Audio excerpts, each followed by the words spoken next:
Chegando agora na nossa terceira cidade aqui, de Conhecendo Alagoas, conhecendo lugares. Lembrando, se você não está inscrito no canal, se inscreva agora, deixe o seu like e deixe um comentário para me saber de onde você está vendo o nosso canal. Olha só, aqui é a estátua de Delmiro Gouveia, cujo nome hoje é o nome da cidade. Ele que é um dos pioneiros do empreendedorismo, foi um visionário, instituiu aqui nessa cidade uma fábrica de linha, né? Mas antes disso, Delmiro Gouveia também já trabalhou com couro no Nordeste, então ele sempre foi um cara visionário. Um fato curioso de Delmiro Gouveia é que ele teve como funcionário o Lampião. Ele carregava, né, a produção da fábrica dos produtos de Delmiro Gouveia para Bahia, Pernambuco. Delmiro Gouveia não é de Alagoas, ele nasceu no Ceará, mas se radicou aqui no sertão. Ele também construiu a primeira hidrelétrica do Brasil lá nas cachoeiras do Rio São Francisco, em Paulo Afonso. Então, o empreendedorismo desse homem, né, fez acontecer o desenvolvimento de toda essa região aqui.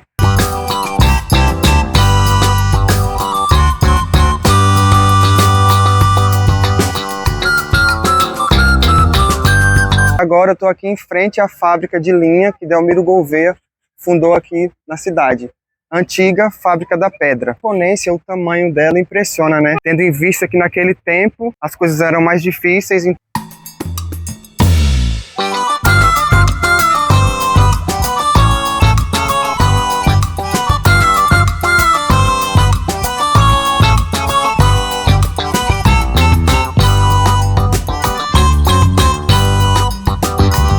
Olá pessoal, estamos chegando aqui no Memorial Delmiro Gouveia, onde eu vou colocar para vocês uma explicação resumida do nosso amigo Clécio, que se prontificou a explicar um pouco da história desse grande empresário aqui da nossa região. Sejam bem-vindos ao Memorial Delmiro Gouveia, viu, gente? Sou o professor Clécio, né? Sou professor de História, e vou contar um pouco sobre o Delmiro Gouveia. Quem foi Delmiro Gouveia? Delmiro Gouveia, ele foi um grande empresário que nasceu pobre, certo? Ele era filho de Delmiro Porfírio de Farias, de Leonila Flora da Cruz Gouveia. Bem, ele dentro desse contexto, o que aconteceu? Perdeu o pai e a mãe muito cedo, o casal tinha fugido de Pernambuco, Ceará, tornou para Pernambuco, e lá ela casou com José Vicente Meira de Vasconcelos, a Leonila. E dentro desse contexto, eles passaram 7 anos juntos, depois de 7 anos ela faleceu. Delmiro Gouveia não quis ficar morando com o padrasto, que gostava muito dele, começou a vender bilhete na estação Caxangá, lá no Recife, e virou chefe com 12 anos de idade. De 15 a 17 anos trabalhou despachante de barcaça lá no Cais de Recife. Tem uma foto dele aqui, gente, ó. Já sabia inglês. Foi convidado para trabalhar no continente europeu e ele foi. Ao retornar, começou a trabalhar com a Almocreve, tinha 20 anos, pegou o dinheiro, investiu na bolsa de valor e ficou rico. Ele se tornou dono de vários empreendimentos, você está entendendo? E casou. Só que quando ele casou, ele estava pobre, mas depois enriqueceu. Dentro desse contexto, comprou a patente de coronel. Dentro desse contexto, ele se tornou dono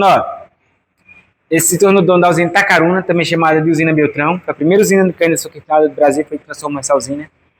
Se tornou presidente da Associação Comercial do Recife, lá no Recife, onde tem o Marco Zero. Mandou construir o Grande Hotel Internacional, mandou construir o Mercado do Coelho Sintra, popularmente conhecido como Mercado do DERP, que hoje é o quartel do DERP no Recife. Ele se envolveu em várias confusões. Ele se envolveu com a Carmélia dentro desse contexto. Deixou a esposa, anunciada, que casou com ela direitinho, e deixou a esposa ao retornar do continente europeu e fugiu com a Carmélia. E aqui ele fugiu lá do Pernambuco para Alagoas, ele fugiu pelo litoral, certo? Desceu o litoral de Pernambuco para Alagoas, para Maceió, passar por Só dentro do São Francisco, chegou em Penedo pegou o trem, o barco até Piranhas, em Piranhas pegou o barco de Penedo até Piranhas, e em Piranhas desembarcou, pegou um trem agora até a Estação da Pedra, e de lá foi de cavalo para a Fazenda Cobra do Coronel Luiz Freire Araújo Luna, ao qual deu apoio a ele. E também o Euclides Malta, que era interventor de Alagoas. O Coronel Ulisses Luna era senador da República. Pronto, dentro desse contexto, o que aconteceu aí? Ele teve esse apoio e passou um ano na casa do coronel, aí decidiu ficar por aqui. Em 1903 fixou-se. Dentro desse contexto, recuperou fortuna com os comércios de peles, comprou essas terras, mandou plantar muito algodão, introduziu gado gozerá, palma forrageiro, mandou construir 2 açudes, aquele que criava peixe, mandou plantar hortaliça, mandou plantar fruteira, negociava cambagem na mamona e com algodão. E realizou o sonho de ser pai. Dia 10 de fevereiro de 1904 nasceu Noêmia. 27 de abril de 1905, Noé. Dia 12 de julho de 1907, a Maria Augusta. No ano que nasceu a filha dele, ele foi preso em 1904 por ter fugido com a Carmélia, acusado de rapto de menor. Aí ele foi preso aqui na Estação da Pedra, levaram para a antiga Petrolândia, que está inundada, por conta da baixo da pedra que chama-se Luiz Gonzaga, no dia de hoje. E ele ficou preso lá. O fato é que o coronel Luiz Felipe Araújo Nunes, no vários jagunços, homens armados para soltar Delmiro, mas chegando lá não precisou dar tiro nenhum, porque José Vicente de Meira de Vasconcelos já tinha mandado habeas corpus. Ele saiu pela porta da frente. Fez tudo o que eu falei para vocês, prometeu muita coisa a Carmélia, mas não cumpriu, não dava atenção à esposa, a relação acabou. O que acontece? Carmélia, em 1909, foi visitar a mãe, não retornou mais, ficou para lá e casou com outro cara, de papel passado. Lembrando que para a época estava ficando velha. Uma moça com 16 anos estava ficando velha, e 18 e 20 ninguém mais queria porque era uma velha. Mas lembrando que Carmélia já era noiva do prefeito do Recife, tá aí, né?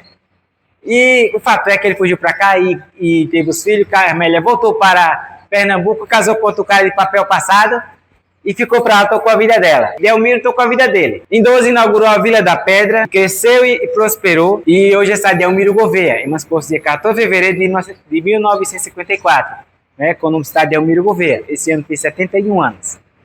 Angiquinho inaugurado em 13, funcionou até 64. A Chess foi criada na década de 40. Comprou Angiquinho em 57, ao dono da fábrica, na época Antônio Azevedo de Menezes, e em 64 ativou Angiquinho, a Chess. Acompanha a Agrofabril Mercantil, fosse uns 102 anos, passou pela mão de Delmiro, filhos e sócios, Luciano Lacerda Menezes, Machine Cotton, botou para a mão de Vicente. Vicente conseguiu abrir a fábrica produzindo tecido, só que ele faleceu em 49. Antônio Azevedo de Menezes assumiu a fábrica e se matou-se em 1983. Em 86, Ivamília Botelho, muito fã de Delmiro, comprou a fábrica, certo? E transformou a Estação da Pedra em um museu. Dia 20 de fevereiro de 89, quando foi em 92, passou por problema financeiro, vendeu a fábrica ao Grupo Lira, que modernizaram a fábrica. Em 2016, pararam a produção, passaram 10 meses pagando a 600 funcionários sem produzir nada. No mês 2, corta a energia do museu, 4 da fábrica. Dia 30 de janeiro de 2017, a fábrica, essa é a produção de tecido. Na época, eu em relação à fábrica, na época eu topei com umas pessoas que detestavam Delmiro Gouveia, eles vieram, escutaram as histórias, depois ficaram zombando de mim, disseram que eu ia comprar tudo para passar o trator. Juntei uma turma, um amigo meu que veio lá do continente, ele era árabe, ele morava aqui, casado com a moça e um outro rapaz. Juntamos uma turma, eu não pude participar diretamente porque eu trabalhava no museu, mas fechamos a ponte. O protesto era passar o açude, mas sensibilizou os donos da fábrica. Hoje a fábrica virou um shopping center, o museu não foi destruído, está aberto ao público. Nós vamos voltar lá para Delmiro. Em 15 inaugurou o Cine Pedra. O nosso cinema foi o segundo do Brasil. Nas horas vagas funcionava um cassino e uma escola. Então, criança para entrar no cinema tinha que estar com as atividades em dias. E o pessoal que fiscalizava as casas e o próprio Delmiro Gouveia olhava o caderno das crianças. Quem tinha nota boa tinha acesso ao cinema, pista de patinação, ainda ganhava prêmios. Criança estudava de dia, adulto à noite, quem vinha trabalhar na fábrica tinha por obrigação colocar a criança na escola, seu normal emprego. Em 15 também, ele, dentro da vila, inaugurou a Feira Livre. Na Feira Livre era proibido vender qualquer coisa antes que o último operário recebesse seu salário. Depois que recebia o salário, ele já hasteava a bandeira na Casa da Bandeira e era liberada a venda. O frente que quebrasse a regra era multado. Em 16, ele, no segundo nascimento, ele mandou construir com recursos próprios 520 quilômetros de estrada e fez seguro de vida. O interventor de Alagoas, Clodoaldo Fonseca, devolveu o dinheiro e o Manuel Borba, que é de Pernambuco, também devolveu o dinheiro. Foi ressarcido. Nesse contexto, fez seguro de vida, entrou de 5 carros no sertão. Quando os carros chegaram aqui, todo mundo saiu correndo com medo, o carro depois foi utilizado no correio. Aí, dentro desse contexto ainda, Francisco Rosa e Silva, ao qual tinha levado bengaladas na cabeça de Delmiro Gouveia lá no passado, agora com raiva de Delmiro Gouveia, segundo a historiografia, mandou o exército brasileiro vir destruir a Vila da Pedra, porque era para fazer com a Vila da Pedra o que aconteceu com Canudos. Mas chegando aqui, o exército não cumpriu a ordem, foram comer carne de bode assado no chalé de Delmiro Gouveia, né? Agora vamos para a lista de inimigos. Recife, político, comerciante, noivo traído, marido traído, pai de alguma moça e algum sócio. Aqui os coronéis da região, políticos e empresários do país, né? Esses dois aqui, os coronéis da região porque ele ofereceu ao povo dignidade. Os caras ficaram com raiva. Políticos e empresários do país, porque quando os caras estavam com o discurso que o norte era seco, que o norte era pobre, que nós éramos uma raça inferior, descendente de negro e de índio, isso baseado em uma ideologia chamada higienista, Delmiro provou que no sertão de Alagoas o norte era capaz de produzir coisas e o povo também, bater de frente com o sistema. Mas naquela baixa de inimizade, tem alguém que levou uma pizza dentro da vila. Aqui você tem que tomar banho, escovar dentro, a barba tem que estar tirada, cabelo cortado, proibido andar armado, andar bêbado, jogar lixo na rua e cuspir na rua. Dentro da vila só podia ficar os homens casados. Solteiro ficar aqui não foi criado, viu? Aqui sexo, droga e prostituição era algo bem comum quando eu cheguei há 30 e poucos anos atrás. O que acontece? Resquícios daquela época, viu, gente? Regra do sertão, aqui regra dele. Ele era mulherengo e vivia aqui fora. Aqui trazia as francesinhas do Recife para fazer companhia a ele aqui no chalé. Que são essas mulheres nos dias de hoje, por contextualizar? As mulheres têm a profissão mais antiga do mundo, né? Que hoje pedem pix internet e querem ser chamadas de mina de job. Essas meninas faziam companhia a Delmiro Gouveia, tá entendendo? Então ele é dentro da vila cheio de moral, aqui fora amoral. Então quem quebrasse a regra dentro da vila era multado, quem extrapolava e dava uma pizza e expulsava da vila. Tá entendendo? Ainda acaba cheio de inimizade ainda. Tinha agora o pai de alguma moça, porque quando a moça perdia a virgindade, ou ela casava, ou era expulsa de casa, e o homem que criou o casal morria. Tinha noivo traído e tinha marido traído. Porque traição dá guerra, morte, briga, facada, destrói lá a família, destrutura filhos, é uma bagunça. E também tinha a Machine-Cotton, que é a empresa escocesa, que eu esqueci de falar. Ele foi beneficiado pela Primeira Guerra Mundial, a Machine-Cotton prejudicada, a guerra deu amenizada, a Machine-Cotton retomou o comércio, agora tinha um concorrente. Eles queriam porque queriam comprar a fábrica, Delmiro não vendeu a fábrica, começou uma guerra comercial entre eles. Lembrando que no auge da vila, 5 mil pessoas dependiam de Delmiro Gouveia. O fato é que ele não vendeu a fábrica e comprou essa briga. Então assim, ele estava cercado de inimigo. Dia 10 de outubro de 1917, o senhor Pereira, o chefe de Lampião, passou o dia todo aqui na casa de Delmiro Gouveia, dia 10 de outubro de 1917. Aí, 8h30 da noite, foi embora, e Delmiro foi ler jornal de frente ao chalé dele, no alpendre, sentado, 8h30 da noite. Foi quando levou 3 tiros, um foi no coração, os empregados pegaram ele, colocaram na cama, e 8h40 ele faleceu. Não sabe quem matou porque a lixa era extensa. 3 inocentes foram presos e provaram recentemente que os caras não tinham nada a ver com a morte de Delmiro Gouveia. Lembrando, mas se você ler o livro Quem Matou Delmiro Gouveia, segundo essa obra, o senhor Pereira, lá primo do Firmino, e tinha Luiz Padre, e tinha um outro que vou ficar devendo nome a vocês a ele. O que acontece? Esse três era primo do senhor Pereira. E eles queriam matar Delmiro Gouveia. O que acontece? O Firmino era o pai de uma moça, e Delmiro Gouveia tinha desonrado. Honra era lavada com sangue. Então o senhor Pereira foi embora, aí ao ele ir embora, né? O Firmino deu o primeiro tiro, e depois o Luiz Padre e o outro. Mas o primeiro tiro foi no coração, certo? Aí ele levou o tiro 8h30 e faleceu 8h40 da noite. Outrora não sabia quem matou. Todavia, segundo essa obra, né, foi o Firmino, mas os primos dele que mataram. E só para fechar, eu gosto de sempre com a ferrovia, gente. A nossa ferrovia já nasceu deficitária, foi Dom Pedro que mandou construir, depois da visita dele aqui, em 1859. Em 1878 iniciou-se as obras, 1883 foram concluídas, era para ser concluída com 128 quilômetros, fizeram apenas 116. Mas saiu do papel, ela ajudou a repovoar a região e ofereceu renda, segundo o Bonfim, aos relatos da seca de 1877. Ficou apenas nisso. Delmiro veio fugido, fez a ferrovia da lucro, né, de Primeira Guerra, Segunda Guerra, Panomarcha, Operação Pan-Americana por Kubitschek, Aliança para o Progresso, criada por 561, mataram 563 no mês de novembro, 31 de março de 64, o Brasil levou um golpe no próprio golpe. Dentro desse contexto, colocaram a Aliança para o Progresso em prática, dentro desse contexto dos 21 anos. Quando foi junho de 64, ativaram as ferrovias. O Brasil queria vender petróleo e derivados, os Estados Unidos queriam para a indústria automobilística e havia interesses em comuns, acabaram com as nossas ferrovias. Lembrando que a nossa é prejudicada desde o início. Durante a construção, prejudicada em 12 quilômetros. A construção é 6 trens, 3 trens sumiram. Depois de pronta, sucateada.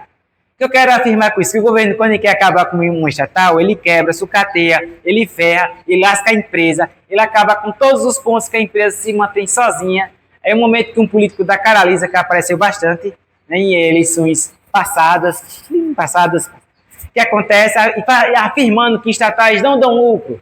Esse é o discurso, mas para depois entregar de graça para a iniciativa privada. Espero que tenham gostado da explicação. Obrigado.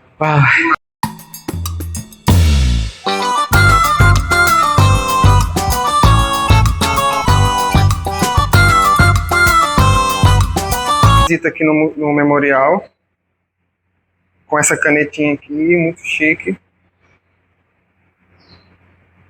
Aqui no memorial, você pode subir, uma cidade quente, viu, gente?